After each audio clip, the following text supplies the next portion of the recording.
Selalu ada hikmah. Assalamualaikum warahmatullahi wabarakatuh. Alhamdulillah, kalau di acara ini pasti ketemu dengan orang-orang hebat.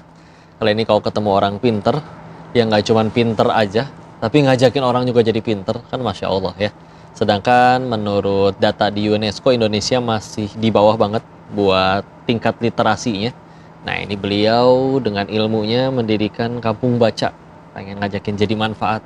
Kita langsung ngobrol dengan beliau ya. Assalamualaikum warahmatullahi wabarakatuh. Assalamualaikum warahmatullahi wabarakatuh. Pak Rohman panggilnya saya. Betul, Ustaz. Ustaz, alhamdulillah. Sehat, Ustaz? Alhamdulillah. Iya, Ustaz. Katanya bikin kampung baca. Betul. Saya pengen tanya dulu, apa emang pentingnya baca di saat orang sekarang udah lebih sering nonton video atau bahkan pengen yang instan-instan? Apa pentingnya baca sih? Iya, kampung baca itu punya makna bukan hanya baca ya sebenarnya. Dia punya kepanjangan sendiri. Baca itu adalah bangun cita-cita. Oh, Masya Gitu ya. Allah. Sejak tahun 2017, kampung baca digagas ya untuk membuka perspektif baru ya di tengah-tengah masyarakat. Jadi kampung baca ini unik karena konsepnya adalah perpustakaan di tengah-tengah kampung, Ustaz. Biasanya kalau perpustakaan dia ada di sekolah gitu ya, Iya, kampus. di kampus gitu ya, atau di public area lah kayak gitu. Jadi kita dorong agar gimana caranya perpustakaan ada di tengah-tengah desa ya, kampung gitu ya, untuk mendorong sebagai pintu ya untuk masuk ke kegiatan-kegiatan positif sebetulnya gitu ya. Nah, itu juga nanti akan jadi tantangan sendiri ya di era digital sekarang, bagaimana perannya gitu. Maka konsep kami kampung baca bukan hanya untuk baca tapi bangun cita-cita. Banyak kegiatan-kegiatan positif yang dibangun di sana sih. Awalnya memang inspirasinya adalah jadi kalau di daerah namanya Rawabokor saat sebelumnya. Rawabokor ya. Sekarang Dekat bandara kan ya? Dekat bandara. Sekarang disebutnya kampung baca. Sekarang bahkan orang nyebutnya udah kampung baca. Gitu. Nanti lama-lama yang di Plang itu Rawabokor diganti jadi kampung Pelangnya baca. sudah kampung baca sekarang, orang-orangnya kampung baca gitu ya. Itu berbatasan langsung kayak ring satunya Bandara Soekarno-Hatta. Oke. Yang harusnya orang sejahtera tinggal di daerah ring satu dari Bandara Soekarno-Hatta. Tapi yang terjadi adalah 2014 saya waktu itu kembali ke Indonesia ya setelah studi di luar. Itu melihat fenomena yang luar biasa. Ini cerita yang selalu saya ulang-ulang. Balik dari luar ke Indonesia, kemudian lihat ada anak sama bapaknya di malam hari itu digerebek sama pihak digerebek polisi oleh polisi gitu ya. Karena kasus narkoba. Innalillahi. Itu nggak jauh dari kediaman saya. Dari situ saya merasa terpukul gitu ya. Nggak mungkin ini terus terjadi dibiarkan dan sebagainya. Jadi saya berpikir apa yang harus saya lakukan. Saya nggak punya apa-apa waktu itu, hanya tanah kosong, yang biasanya kalau orang Betawi tanah kosong dibangun kontrakan. Tapi setiap hari saya berdoa gimana caranya tanah yang kosong ini bisa bermanfaat gitu ya. Masya Allah. Lalu saya diskusi dengan teman-teman ya, dengan CSR Angkasa Pura yang ngelola bandara untuk kita ngobrol sama-sama tentang apa solusi yang bisa kita berikan untuk masyarakat gitu ya. Waktu itu lahan kosong dibangun sendiri, benar-benar semua modal sendiri. Ngerdiri ini gimana? Itu menggunakan dana CSR ya dari Angkasa Pura. Akhirnya dapat support. Mereka langsung setuju? Belum.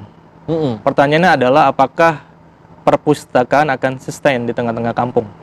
Saya dianggap sebagai orang yang mungkin terlalu mengada-ada atau mengadi-ngadi gitu. Ngapain sih buat perpustakaan di tengah-tengah kampung? Yang orangnya notabene mungkin nggak kurang minat baca juga. Iya. Oke. Terus minat baca dan lain sebagainya. Saya bilang bahwa baca itu punya makna sendiri. Hanya dengan buku kita bisa merubah dunia.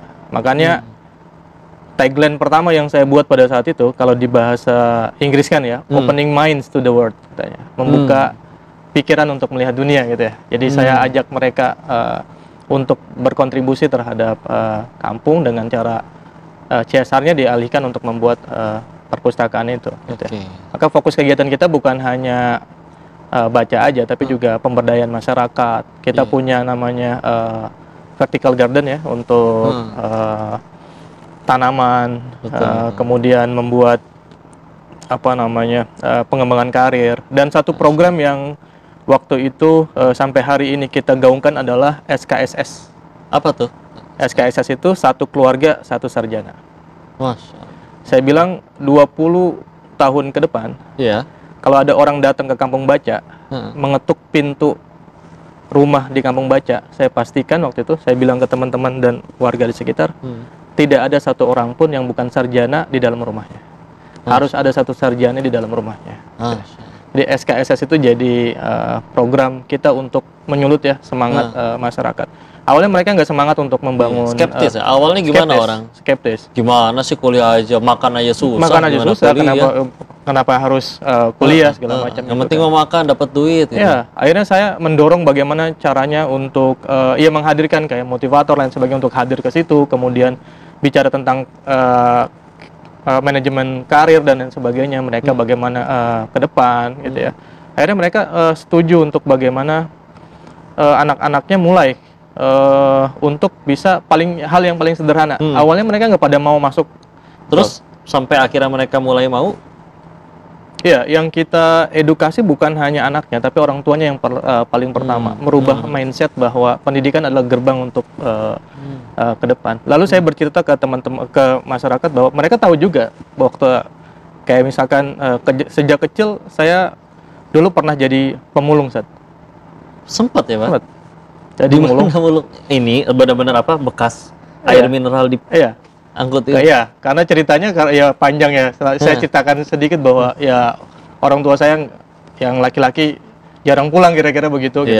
Saya hidup hanya dengan almarhumah ibu saya gitu kan. Kalau ingin bertahan hidup gitu ya, akhirnya mencari ya barang-barang bekas gitu ya, besi dan lain sebagainya. Kalau ingat perjalanan ini teringat lagi masa-masa lalu perjuangan gitu ya.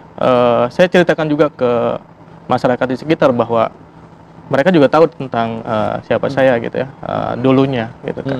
Hidup dengan keterbatasan, lalu bisa keluar dari sesuatu yang berat ya, dari ya kemiskinan gitu ya, keterbatasan gitu kan, untuk pendidikan. Maka saya bilang saya sekuat tenaga akan membantu ya, karena kita lahir dari tanah yang sama, saya bilang gitu. Maka kita akan jadi sesuatu yang luar biasa lah di kemudian hari. Tuh lihat pemirsa, inspiratif banget, Masya Allah. Kita bahkan kau juga udah mulai tambah banyak pertanyaannya terkait dananya, ngurusin mereka kayak gimana dengan berbagai macam karakternya. Di situ pun ada kegiatan bahkan buku-buku apa saja. Makanya jangan kemana-mana ya, tetap di acara Selalu Ada Hikmah. Bilang bahwa ke orang tua, saya akan habis-habisan untuk bisa meraih cita-cita saya. Setiap ketemu orang hebat, saya selalu tanya apa kuncinya. Gitu. Dia bilang, iya, kamu harus kamu harus cuci kaki ibumu gitu. Lalu akhirnya kamu minum. Saya lakuin.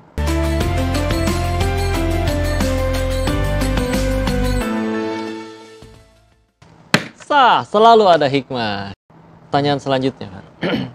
Dulu kalau pernah mulung, itu progresnya gimana sampai sekolah tinggi? Apa saking luar biasa cerdas jadi dapat beasiswa terus atau gimana itu? Iya, sebetulnya saya sejak SMA saja waktu itu memang ya diwariskan jiwa kepemimpinan ya, mulai SMP ya, SMA itu udah jadi ketua OSIS gitu ya.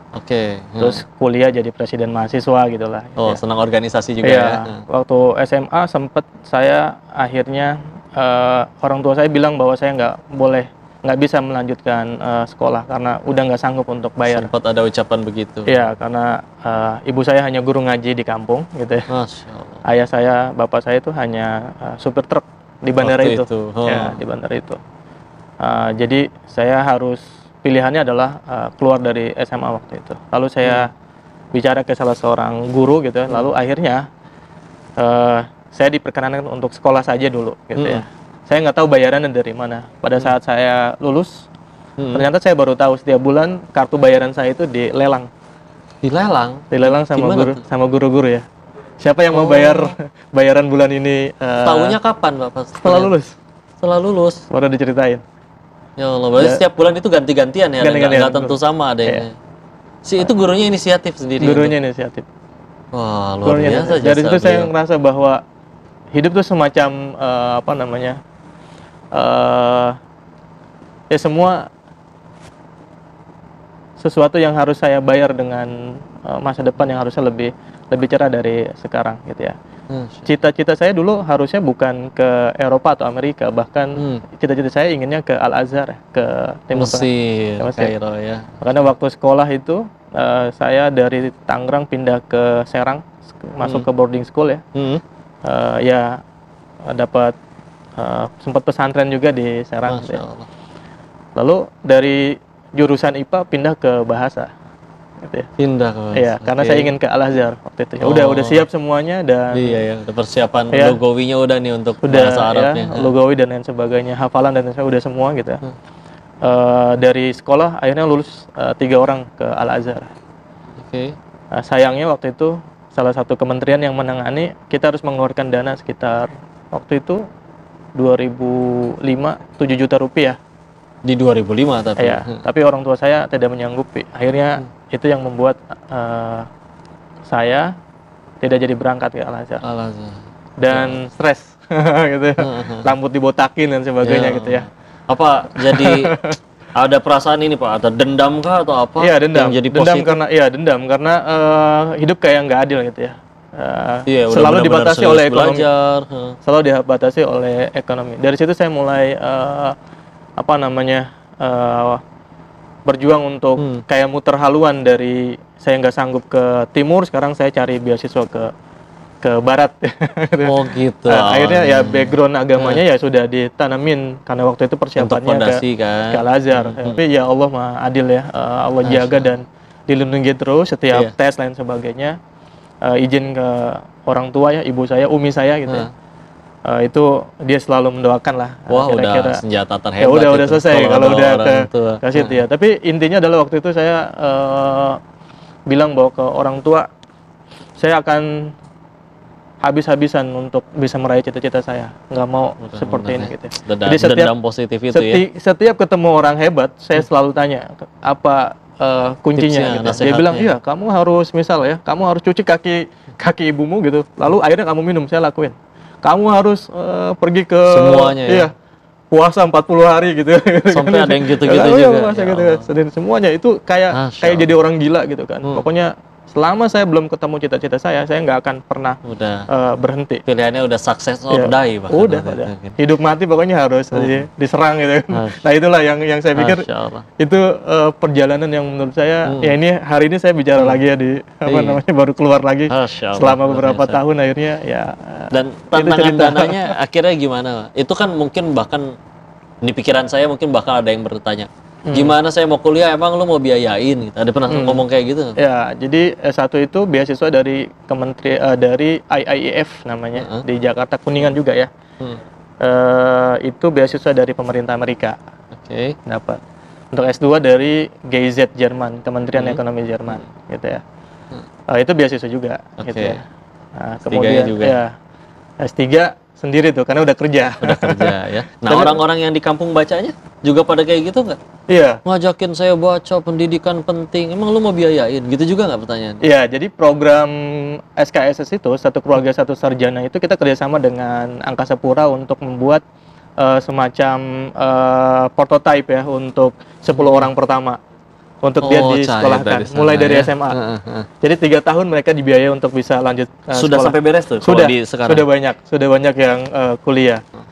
Yang jelas auranya udah beda dari aura sebelumnya. Orang tuanya juga udah lebih ini ya, lebih positif segala macam gitu ya. Udah dukung, support. Orientasinya bukan hanya kerja kalau sekarang. Yang penting anaknya bisa sekolah, nanti kalau udah punya ilmu pasti ekonomi bisa ngikutin. Jadi merubah mindset itu yang menurut saya perjuangan yang dan itu nggak sebentar pemirsa ya. Tadi juga dimulai dari 2017, kalau per hari ini kan berarti 8 tahun. Ngubah mindset orang yang beliau udah mikir gitu tuh sekampung mikirannya kayak gitu semua, pendidikan gak penting dan yang lain-lain karena pekerjaan tersedia katanya di bandara, sampai akhirnya ngerasa bahwa pendidikan itu penting banget dan dengan pendidikan itu bisa jadi eksponensial kesuksesannya. Nah, itu perjuangan luar biasa yang kita akan tanya gimana kuncinya ya. Jangan kemana-mana, tetap di Selalu Ada Hikmah. Karena yang kita latih, yang ada di Kampung Baca bukan hanya terkait membimbing mereka untuk studi ya, tapi kita ngebangun mental gitu. Tapi juga ada spirit yang kita masukkan untuk bagaimana merubah mindset, leadership mereka gitu kan.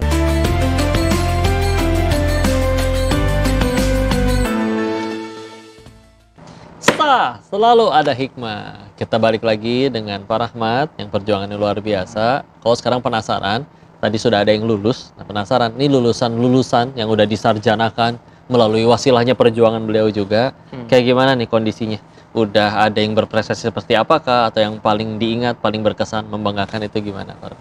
Iya, ini pertanyaan yang dulu juga diajukan sama beberapa orang yang ketika kita mengajukan program SKSS gitu ya. Orang tanya, ini mana hasilnya gitu ya. Saya bilang, ya ini nggak seperti makan cabai. Langsung pedes gitu ya. Ini programnya yang panjang gitu ya. Karena yang kita latih, yang ada di Kampung Baca bukan hanya terkait membimbing mereka untuk studi ya, tapi kita ngebangun mental gitu. Maka pertemuan-pertemuan rutin mentoring itu bukan hanya sekedar halako biasa ya, tapi juga ada spirit yang kita masukkan untuk bagaimana merubah mindset, leadership mereka gitu kan. Nah, uniknya di Kampung Baca itu curhatnya bukan hanya sekedar masalah pendidikan ya, Ustadz ya.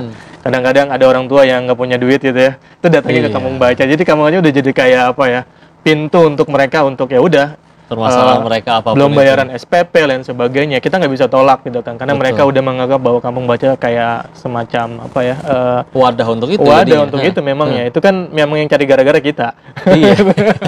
Kita, Masya Allah. Nah, itu kita ladang amal. Minta pesan dan nasihatnya Pak Rahmat untuk semua yang nonton nih, apalagi terutama yang masih ngerasa udahlah nggak penting sekolah, yang penting makan aja tiap hari. Gimana? Minta disampaikan. Iya, sebetulnya tanpa melakukan apa-apa ya udah saya cukup dengan ilmu yang didapat dan penghasilan yang didapat. Tapi saya pikir nggak sampai di situ ya. Kita ini semacam hidup ini kan prinsipnya tanam dan tuai. Kita tanam hari ini akan menuai di kemudian hari. Apa yang kita lakukan sekarang itu akan mengalir darahnya ke anak cucu kita gitu ya. Jadi spirit itu yang kita ingin bangun hari, dan kita nggak bisa diam. Hidup ini cuma sekali, buat apa gitu ya. Buat kita ya udah cukup gitu, tapi buat orang lain enggak gitu kan. Jadi kesempatan ini harus juga dirasakan oleh banyak orang gitu. Dan prinsipnya adalah ya you belajar gila lah sedikit gitu untuk mencapai sukses. Nggak bisa. Itu kenapa disebut dengan orang luar biasa, karena kebiasaannya di luar kebiasaan orang lain. Dan ini kan perjalanan hidup ini panjang. Sebagaimana hikayat menyebutkan, man asya ala syai'in mata alaih. Waman mata ala syai'in bu'itsa alaih, gitu ya. Orang mati tergantung dari kebiasaan hidupnya. Jadi sebenarnya hidup ini adalah persiapan untuk kita pulang kampung. Untuk pulang kampung nanti. Maka luar biasa pemirsa. Kalau pengen sedikit kesimpulan juga kepada semua yang nonton ya, teman-teman, terutama yang masih belajar dan waktunya belajar, keras sama diri kalian ya. Kalau kalian keras sama diri kalian, nanti dunia datang dengan lembut, bahkan tunduk sujud di hadapan kalian. Tapi kalau kita lembek sama diri kita, yang lain juga nggak belajar, yang lain juga males, nanti dunia akan datang dengan keras kepada kita. Dengan mungkin pahitnya pengangguran, dengan mungkin pahitnya diremehin orang, meskipun surga kita nggak di mulut orang. Tapi ketika ngakunya semua pengen sukses, pengen hebat, terus tapi kitanya malah ya udah gitu aja, leyeh-leyeh. Nah, alhamdulillah aslinya kita lagi ngejatuhin dan menghancurkan diri kita sendiri. Orang bilang masalah kemanusiaan, kemiskinan, kelaparan, kriminalitas, salah. Yang lebih bahaya nggak ada ilmu atau nggak pengen nyari ilmu. Nah, alhamdulillah dengan ilmu membuat ucapanmu ditaati meskipun kau nggak pakai mahkota.